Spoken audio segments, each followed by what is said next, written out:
Boa noite a todos. Boa noite. Estamos nós reunidos para estudarmos a obra Paulo e Estevão. Hoje é o nosso estudo de número 58. Nós estamos exatamente no momento em que Barnabé, a pedido de Pedro e de João Evangelista, porque em verdade Saulo de Tarso foi até a casa do caminho solicitar para falar com Pedro, e Pedro não o atendeu, mas marcou uma reunião com os trabalhadores da Casa do Caminho, e juntos reunidos existia um grupo contra receber Paulo e existia um grupo a favor de receber Paulo. Acabaram entrando em um consenso e decidiram receber Saulo de Tarso.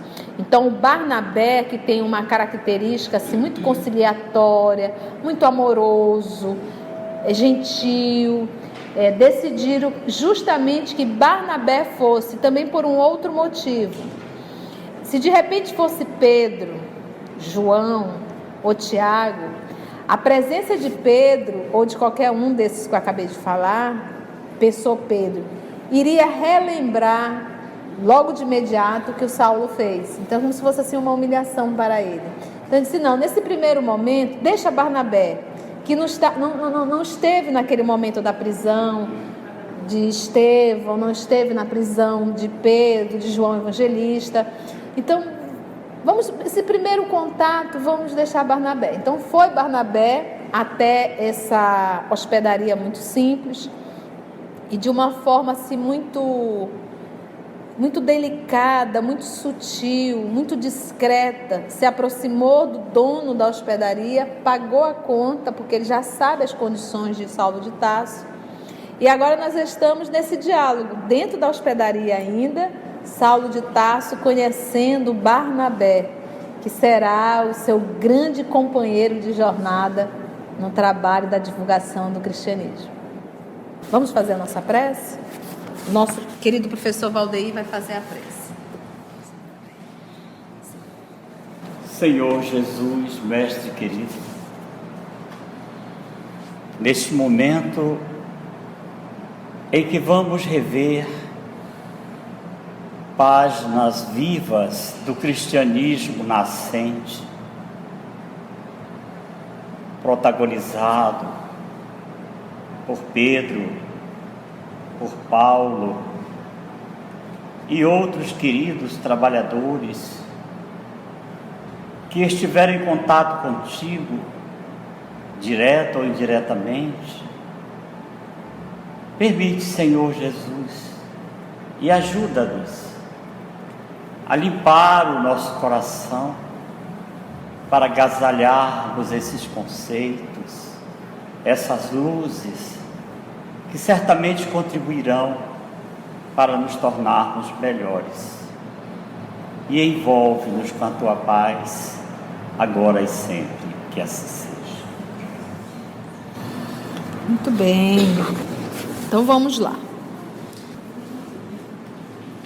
Iniciando então esse diálogo entre Saulo de Tarso e Barnabé.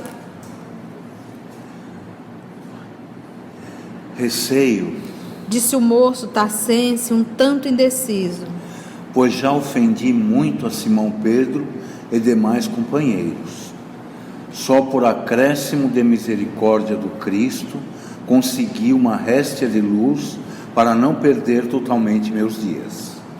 Ora essa, exclamou Barnabé, batendo-lhe no ombro com bonomia. Quem não terá errado na vida?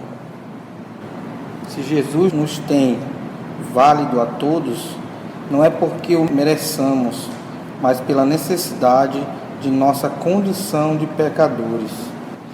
Em poucos minutos, encontravam-se a caminho, notando o emissário de Pedro, o penoso estado de saúde do antigo rabino. Muito pálido, e abatido, parecia caminhar com esforço. Tremiam-lhe as mãos, sentia-se febril. Deixava-se levar como alguém que conhecesse a necessidade de amparo. Sua humildade comovia o outro, que, a seu respeito, ouvira tantas referências desairosas, vergonhosas, tá? Chegados à casa, Prócoro foi justamente o primeiro a receber Saulo de Tarso, lembra? Lhes abriu a porta, mas desta vez Saulo não ficaria a esperar indefinidamente. Barnabé tomou-lhe a mão, afetuoso, e dirigiram-se para o vasto salão, onde Pedro e Timon os esperavam. Saudaram-se em nome de Jesus. O antigo perseguidor empalidecera mais. Por sua vez, ao vê-lo, Simão não ocultou um movimento de espanto ao notar-lhe a diferença física. Imagina isso na cabeça de Simão. Simão que viu o doutor Saulo de Tarso vestido à romana, chegando dentro daquelas bigas romanas, com os cavalos soberbos, impetuoso, entrando, dando ordem, mandando prender. E de repente ele vê aquele homem pálido, magro, mal vestido, frágil, tremendo, porque está sem se alimentar, e saudando-o em nome de Jesus Cristo. E deve dizer, meu Deus, o que Jesus faz na vida de um ser? Olha a condição do maior perseguidor. A perseguição ao cristianismo começou com Saulo de Tarso. Então, da mesma forma que Paulo teve um choque, Saulo teve um choque, Pedro muito mais. Pedro muito mais. E ele não imaginava as condições. O que ele soube foi dos lábios de Prócoro. Prócoro falou, olha, ele está bem diferente, achei até que ele estava meio abatido. Mas uma coisa é alguém falar, outra coisa é você ver com seus próprios olhos.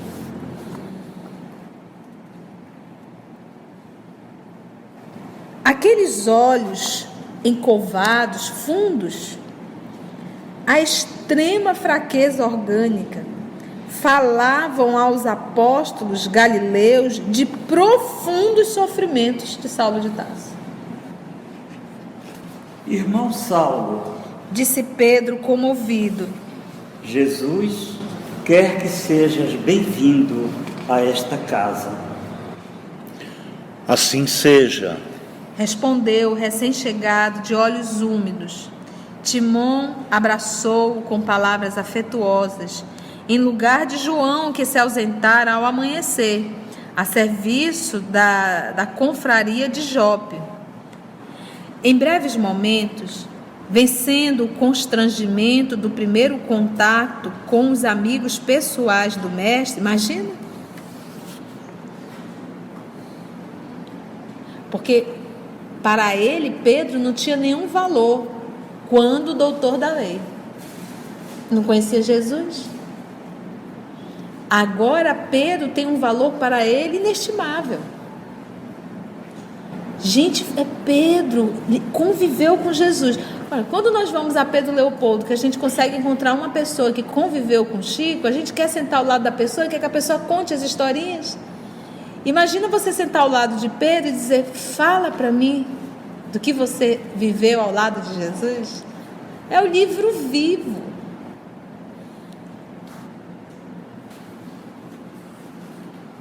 Já se passaram quantos anos aqui? Só no deserto foram quantos anos?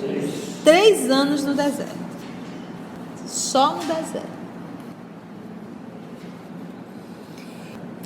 Depois de tão longa ausência, o moço tarsense, atendendo-lhes ao pedido, relatava a jornada de Damasco com todos os pormenores do grande acontecimento, evidenciando singular emotividade nas lágrimas que lhe banhavam o rosto. Ou seja, conta pra gente que história é essa de Damasco, porque estava todo mundo comentando, mas ninguém O pessoal dizia que ele tinha enlouquecido, que foi uma magia, uma feitiçaria dos homens do caminho. E agora me conta realmente, e está ali ele contando todo aquele movimento da entrada em Damasco.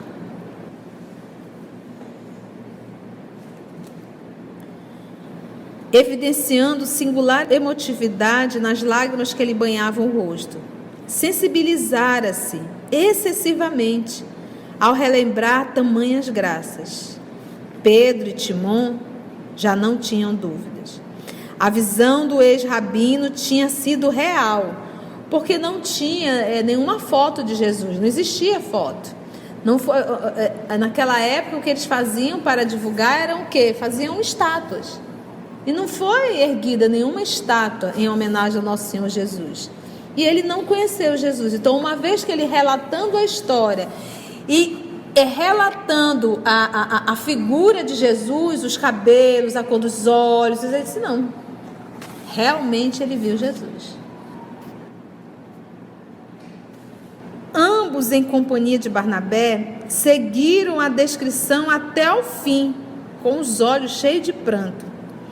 Efetivamente, o mestre voltara, a fim de converter o grande perseguidor da sua doutrina, a fim de converter, requisitando Saulo de Tarso para o redil do seu amor,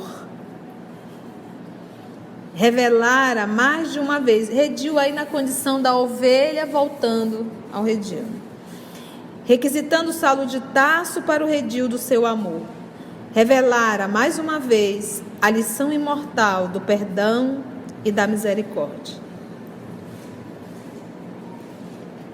Terminada a narrativa, o ex-doutor da lei estava cansado e abatido.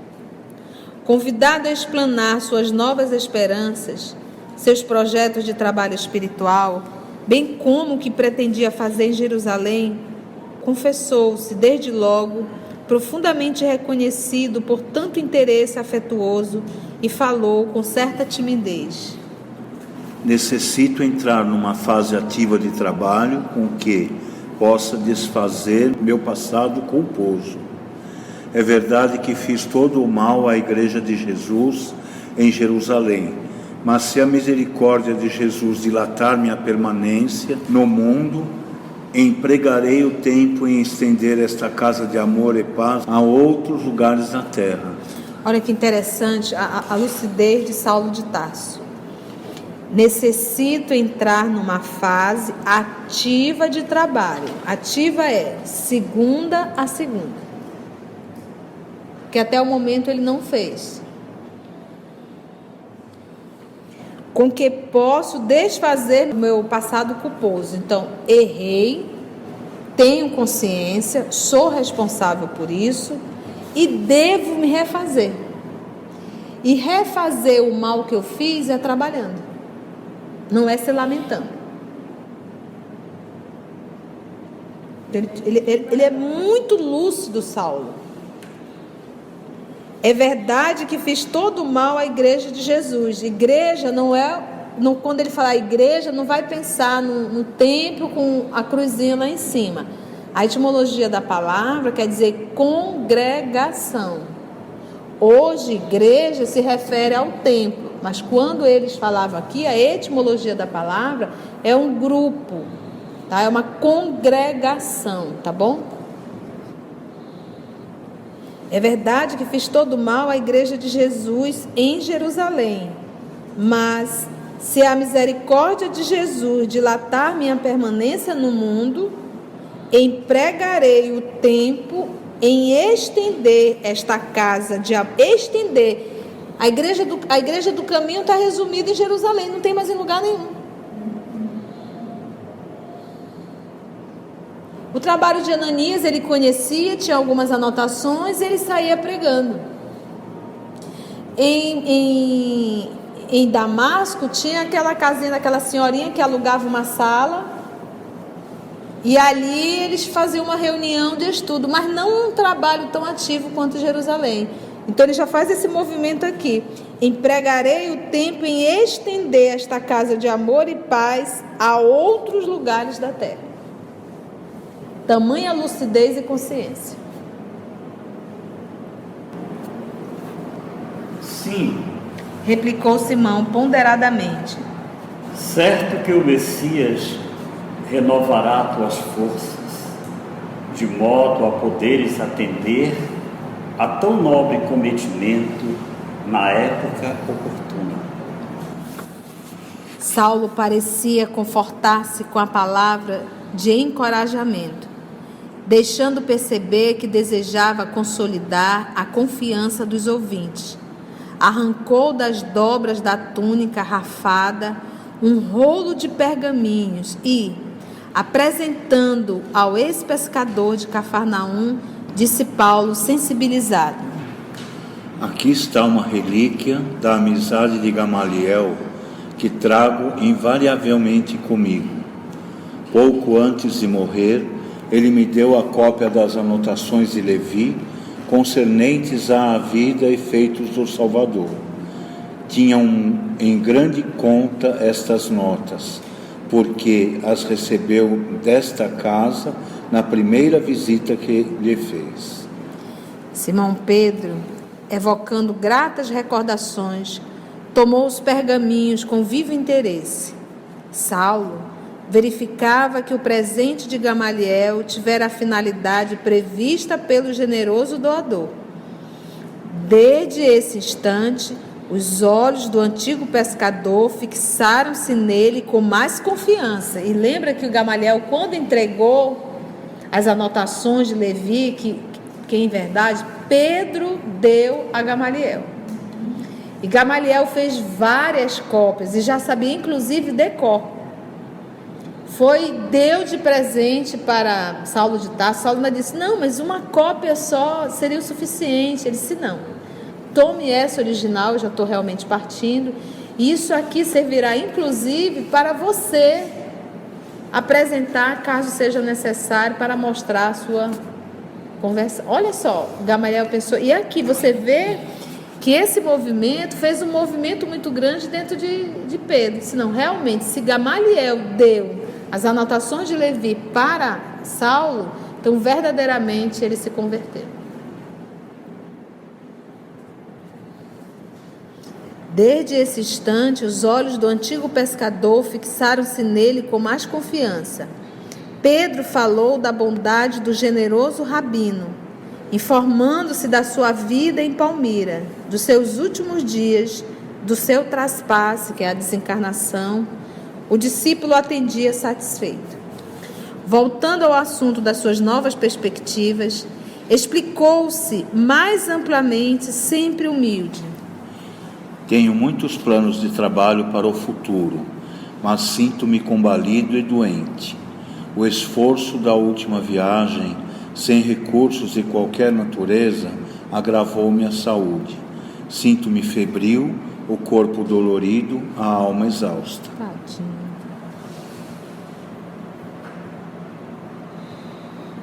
Tens falta de dinheiro?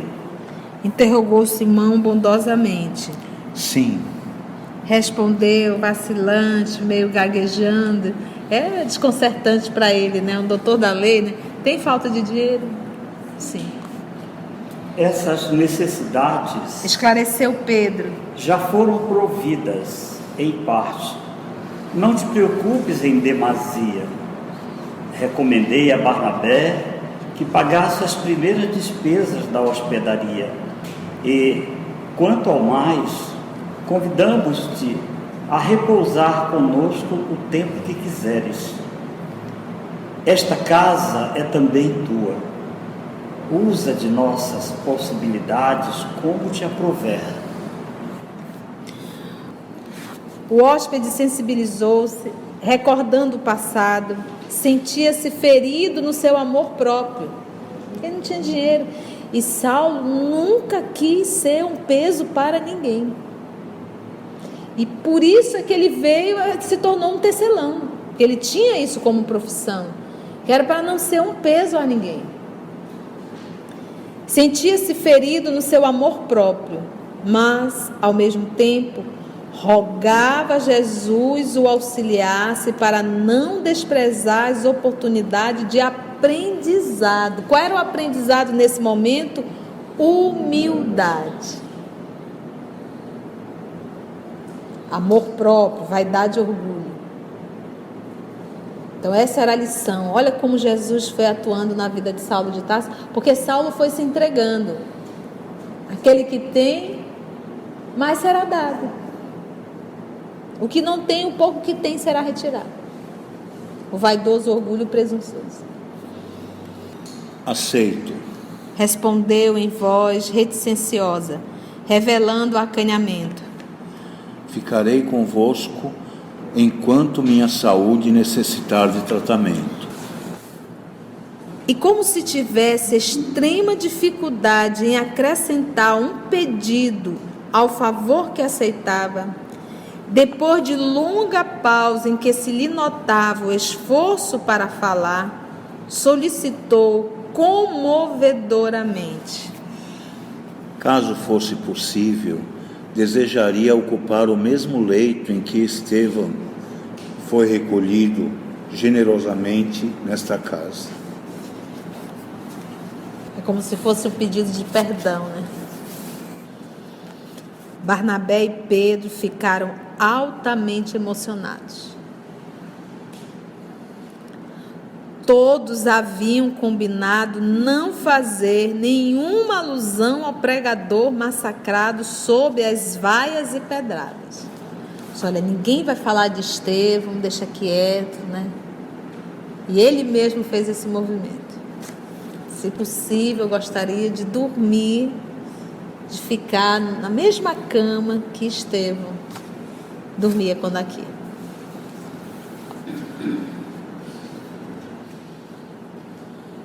Não queriam relembrar o passado perante o convertido de Damasco, ainda mesmo que sua atitude não fosse essencialmente sincera. Ouvindo o antigo pescador de Cafarnaum, Pedro, chegou quase a chorar. Com extrema dedicação, satisfez-lhe o pedido e assim foi ele conduzido ao interior, onde se acomodou entre lençóis muito alvos. Pedro fez mais. Compreendendo a profunda significação daquele desejo, trouxe ao convertido de Damasco os singelos pergaminhos que o mártir utilizava diariamente no estudo e meditação da lei, dos profetas e do Evangelho. Olha aí Estevão fazendo o vínculo no Antigo Testamento e o Novo. Ele pegava as leis, pegava, como ele coloca aqui, os profetas e o Evangelho. Ele estudava tanto o Antigo Testamento, a Torá, que quando Pedro falou de Jesus para Gesiel, que é o nosso Estevão, ele imediatamente já fez o link com Isaías. Imediatamente. Falando do Cordeiro.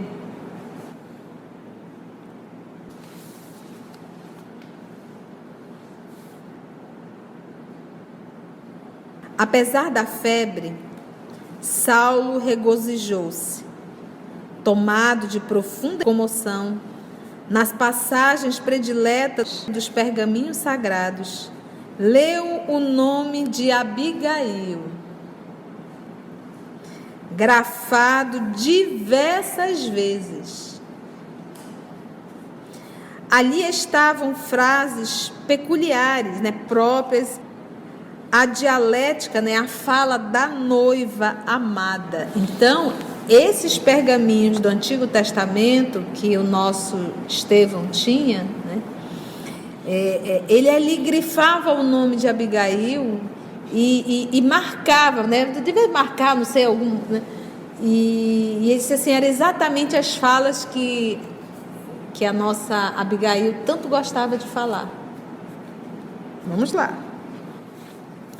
Ali estavam frases próprias à fala da noiva amada, datas que coincidiam perfeitamente com as suas revelações íntimas, quando ambos se entretinham a falar do passado no pomar de Zacarias. A palavra Corinto era repetida muitas vezes. Aqueles documentos pareciam ter uma voz. Falavam-lhe ao coração de um grande santo amor fraternal entre Abigail e Estevão. Ouvia em silêncio e guardou as conclusões só para si.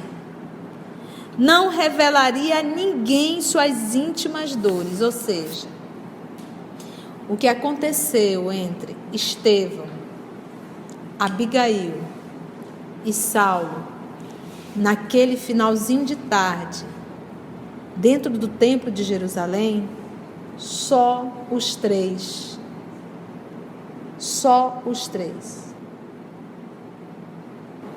Estevão ali morreu, desencarnou, saiu Abigail e não contou a ninguém. A ninguém. Nem a Ananias, a quem ela se converteu. Nem a Ananias. Então esse é um segredo dos três. Este é o motivo de não ter absolutamente nenhuma dessas informações em Atos dos Apóstolos. Foi um segredo. Aí Emmanuel veio e contou para todo mundo. Mas já se passaram mais de 2000 anos. Agora pode.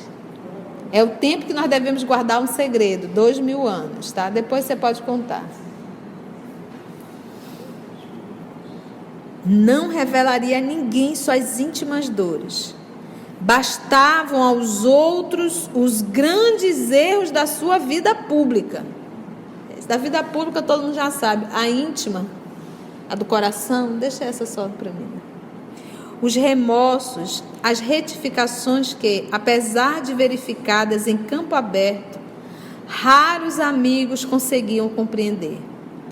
Observando-lhe a atitude de constante meditação, Pedro desdobrou-se na tarefa de assistência fraternal. Eram as palavras amigas, os comentários acerca do poder de Jesus, os caldos suculentos, as frutas substanciosas, a palavra de bom ânimo. Por tudo isso, sensibilizava-se o doente, sem saber como traduzir sua gratidão imperecível. Entretanto, notou que Tiago, filho de Alfeu, receoso talvez dos seus antecedentes. Então, para eu entender Tiago, filho de Alfeu, eu tenho que ter estudado Boa Nova, o capítulo 5, onde vai apresentar todos os discípulos. Porque nós temos dois Tiago. Nós temos o Tiago, filho de Zebedeu, que é irmão de João, o evangelista. Eram pescadores. E nós temos o Tiago, filho de Alfeu. Esse Tiago aqui, filho de Alfeu, era também irmão de Levi, que era o Mateus. Eles eram irmãos. E esse Tiago aqui é chamado de Tiago menor. Então nós vamos percebendo aqui o quê?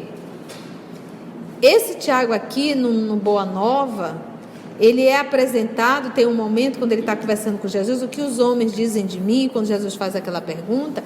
O Tiago, naquela época, com Jesus ainda, ele frequentava as sinagogas. E então ele diz, olha, na sinagoga o que falam, que tu és um dos profetas. O que diz os homens sobre o Filho do Homem, né? Então a gente percebe nessa fala que mesmo com a presença de Jesus, Tiago frequentava as sinagogas. Ele não deixou de frequentar. Ele era um espiritólico de hoje, né? Era um espiritólico de hoje, exatamente. Um espiritólico de hoje. E ele era muito arraigado realmente aos costumes do judaísmo.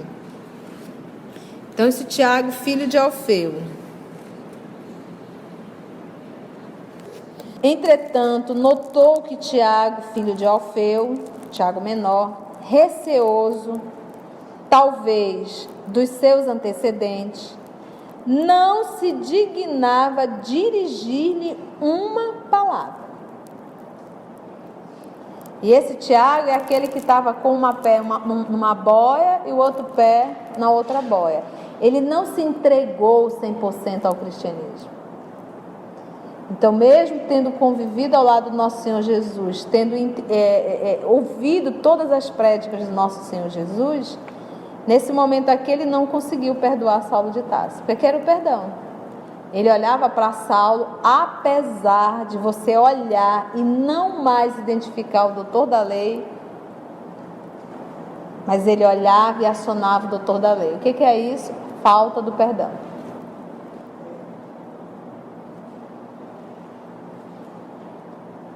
Não se dignava a dirigir-lhe uma palavra.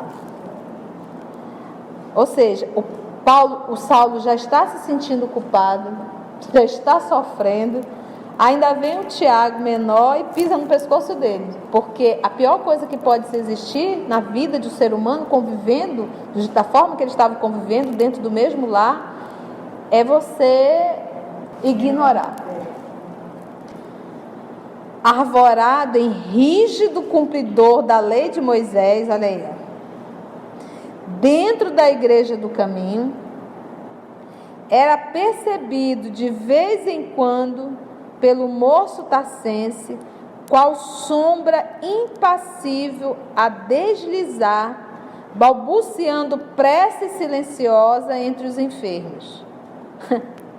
A princípio, sentiu o quanto lhe doía aquele desinteresse, mas logo considerou a necessidade de humilhar-se diante de todos.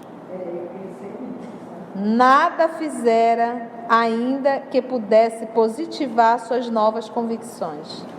Quando dominava no sinédrio, também não perdoava as adesões de última hora.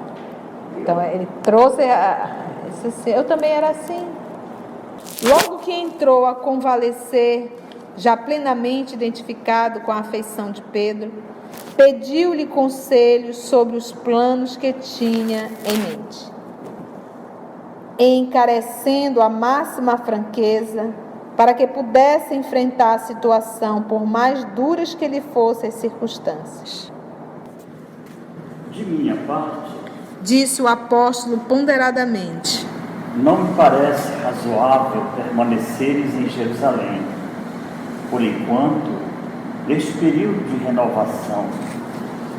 Para falar com sinceridade, há que considerar teu novo estado da alma como a planta preciosa que começa a germinar.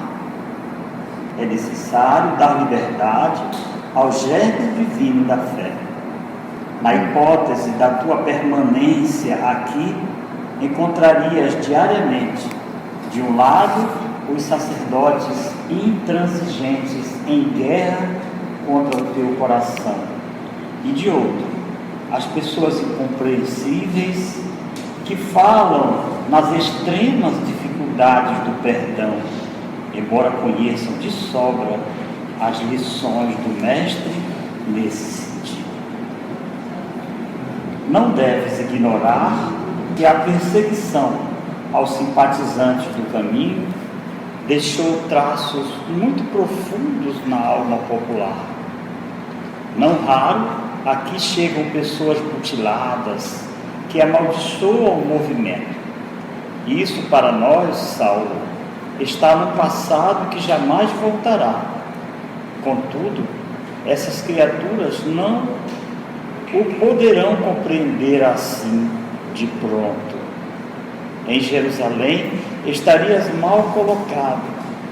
O germe de tuas novas convicções encontraria 1000 elementos hostis e talvez ficasses à mercê da exasperação. Que é a irritação, né? Os irritados. O rapaz ouviu as advertências, chateado, né? Aborrecido ali de angústia, sem protestar. Olha aqui o movimento da maturidade emocional dele. Porque o que a gente vai percebendo em Saulo de Tarso é que ele se tornou muito dócil. Então, vamos dizer, quando Saulo de Tarso olhava para os olhos de Gesiel, de Estevão, e percebia uma luz naquele olhar, uma paz que ele não tinha. Então, isso quer dizer que ele sabia o porquê que ele reencarnou. Só que aquela encarnação ele estava perdendo. Ele estava perdendo. Nós vamos ter aí já um Gesiel com muito conteúdo, que apesar de todo o sofrimento e de não conhecer Jesus, mas de realmente entender a Torá, vivia o Evangelho 100%. Então, Saulo de Tarso, ele estava se perdendo. E o Cristo foi chamá-lo. Aí você vai me dizer, mas poxa, ele se submeteu, o Cristo foi chamá-lo. O Cristo nos chama todos os dias. Todos os dias. Cada estudo desse é um chamado. Só que nós não atendemos. Mas o chamado é sempre feito. A diferença entre Saulo de Tarso e nós é que Saulo se tornou dócil ao chamado. E nós não. Nós ainda estamos naquela fase de insistirmos com as nossas atitudes pequenas. De homenzinhos, né? Entendeu? Então, não é que ele tinha, é que ele estava nesse movimento de conquistas. E ele se tornou dócil, ele reconheceu o seu erro. Ele ainda não é um trabalhador. Ele ainda está nesse movimento de conversão. Nesse movimento interior, que é o maior movimento. Por exemplo, hoje, nosso movimento espírita equivocado, a pessoa adentra hoje, faz um estudinho, um cursinho, com menos de um ano está trabalhando. Como?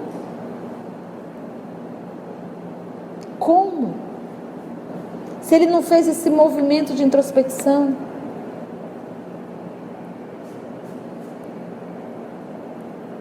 Não preparou o mundo interior. E outra, é cutucar casa de abelha. O que eu estou querendo dizer? Quando nós nos arvoramos ao trabalho do Cristo e que esse trabalho está atendendo às necessidades de ordem moral, o trabalhador será muito atacado. Ele tem estrutura espiritual para lidar com isso? Então, por isso que nós temos que prepará-lo antes de empurrá-lo ao trabalho de forma desavisada.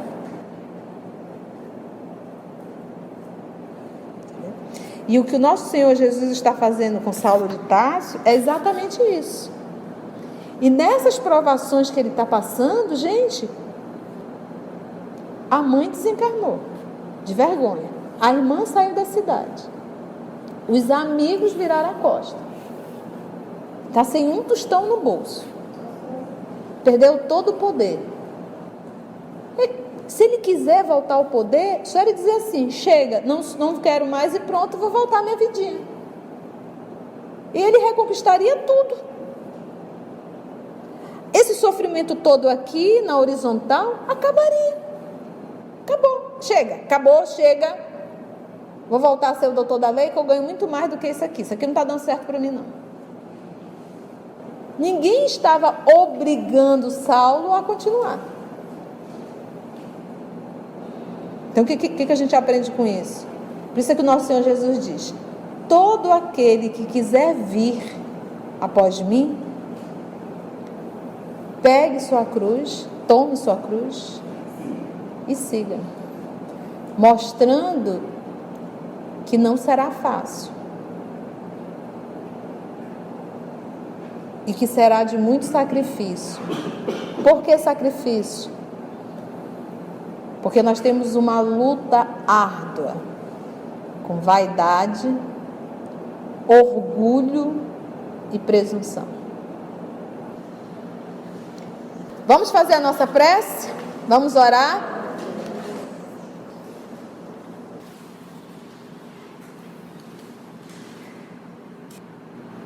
Querido amigo Jesus, amigos espirituais aqui presentes. É tão gratificante estarmos sentados, unidos por essa vontade de aprender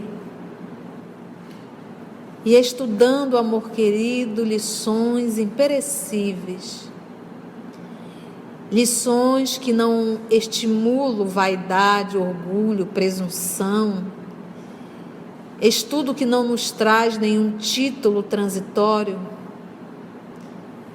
mas um estudo que movimenta a alma, que desperta nossas emoções. Muito obrigada, Senhor. Estudar o Evangelho é um bálsamo para a nossa alma, é um estímulo para perseverarmos. Nós só temos muito, muito mesmo a te agradecer.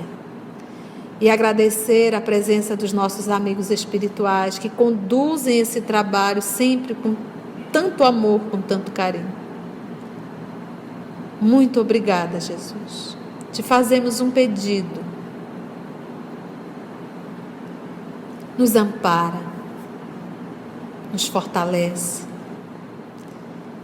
Abençoa esse nosso propósito de trabalho em Teu nome. E nos ajuda, Senhor, a resistir ao mal que ainda está dentro de nós. Muito obrigada, amor de nossa vida.